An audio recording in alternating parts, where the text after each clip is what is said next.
Hi everybody, I'm DJ Foster here with Grand Valley State head football coach Matt Mitchell as the Lakers prepare to travel to Hillsdale this weekend for a 2:30 p.m. showdown with the Chargers on Saturday. Mitch, you're coming off a 42-28 victory over Northwood this past Saturday, puts you at 6-2 overall, 5-2 in GLIAC play. What was the biggest thing you were able to take away from the win over the Timberwolves? Played better on defense. We got some guys back that made a difference, and some of the guys that have been playing played better. A guy like Luther Ware, who'd have been okay season, kind of picked up his game a little bit Saturday. He was all over the field making plays, and brought back some other guys on our front at the linebacker position that helped us out. So just a little bit more penetration, a little bit more explosive, a little more dynamic up around our defensive line, and helped us definitely stop the Northwood rushing attack. Isaiah Grimes threw for 4 touchdowns and over 300 yards passing. You found 3 different wide receivers for those touchdowns. Kirk Spencer and Hersey Jackson had 228 total yards and a couple of touchdowns. The offense really seemed to get back on track. And a lot of that was all led by our offensive line. Just the ability to run the ball helped set up some of our play actions. And talked about this a little bit earlier in the week. The performance by Isaiah Grimes was very commendable, just given the fact that he didn't throw it all throughout the course of the week. Most of the game plan they learned was just sitting in meetings and never took a physical rep, but was able to throw with some limited pain prior to the game, and so I went with them and had a pretty productive night. So, the thing obviously got to take away from the running backs. Both those guys had productive days, but also put the ball on the ground 3 times, and probably made the game a little bit closer than maybe it should have been when you look at it statistically, how we were able to run the ball and throw play action and then stop the run. It should have been a little bit maybe wider margin of victory, but that's what turnovers do. Turnovers and penalties are the great equalizers in football. You traveled to Hillsdale this Saturday. The Chargers are 6-2 overall, 6-1 in GLIAC play. The only one-loss team in the North Division, so obviously a lot of implications here in this game. Their only loss was to Cal PA, 30-22 in the first week of the season, and they lost to Wayne State, 24-21. What are the strengths of Hillsdale? What do they always do well? Very senior-laden skill group on the offensive side of the ball. Anthony Misfit is a quarterback that was a former wide receiver, so he really understands their offense, and he's a senior. Obviously, Joe Glendenning has been a very productive back in this conference now, coming up on his 4th year, and is probably going to threaten the Hillsdale all-time rushing record. And has just been a very solid performer week in, week out. And Cam White is their leading receiver, and he's an H-back. They move around, do a lot of different things. So when you have senior skill guys on offense, especially at the running back and quarterback position, you're going to be productive. So they're productive there. Defensively, they're very stingy. They don't give up a lot of big plays.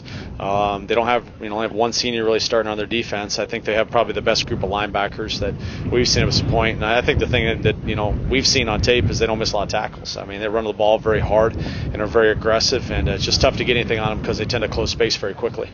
Glendenning, obviously the bright spot of Hillsdale's offense. He's the guy that they go to. He's first in the league in all-purpose yards, second in rushing yards. He scored 12 touchdowns already this season. What does he do well, and how do you guys try to slow him down a little bit? Well, I think the thing he does the best is he has good vision. He's a very patient runner.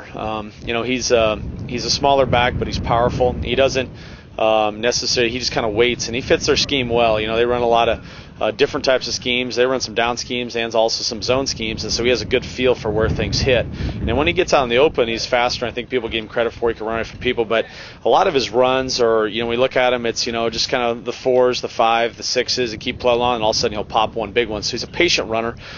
He just kind of takes what you give and those type of things. So I think, the biggest thing for us on the defensive side of the ball is more than anything else, we got tackle. I mean, he's a very different back, and he's not truly a power runner trying to run people over, but he has that in his game, and he's not just he has some speed and space game too. He'll put his foot on the ground, make guys miss, so he's got a good combination of both things. You really see that out of good backs, and so we've got to do a good job of the first guy at the point of contact's got to get him down. If that doesn't happen, he gets those other chunk yards, and they're going to keep on schedule, and they won't be in any third downs, and ultimately we've got to try to get him some of those third downs. Hillsdale 6-1 in GLIAC play, Grand Valley State 5-2. The last 3 regular season games have all been decided by 3 points between these two teams. So what's going to be the biggest deciding factor on Saturday? Turnovers, I think. I think when you look at both squads, when we've turned the ball over, we've struggled. Obviously, of Northern Michigan, we had 4 interceptions and a fumble. We had 5 turnovers in that game. And then same thing for them when they went to Wayne State. Threw a pick 6, and that was a turnover there, and had some other turnovers that occurred both the Cal PA games, some fumbles, things like that. So I think turnovers, and then the ability to run the ball on both sides of it. We're not going to drop back and throw it 50 times. We got to be able to run the ball. and I'm sure they're thinking the same thing too, especially looking at the statistics. So whoever does a better job running the ball, whoever can take care of the ball, and penalties, and trying to limit the amount of penalties and getting off schedule for both sides of the ball. Those would probably be the three stats if you look back on the game. Those would be whoever wins those will probably end up winning the game. Grand Valley State heads to Hillsdale, Michigan to take on the Chargers this Saturday at 2:30 p.m. It's Hillsdale's homecoming game. Grand Valley State looks to even the score from last season. Mitch, best of luck this weekend. Thanks for your time. Thank you. Thanks for watching the Grand Valley Sports Network.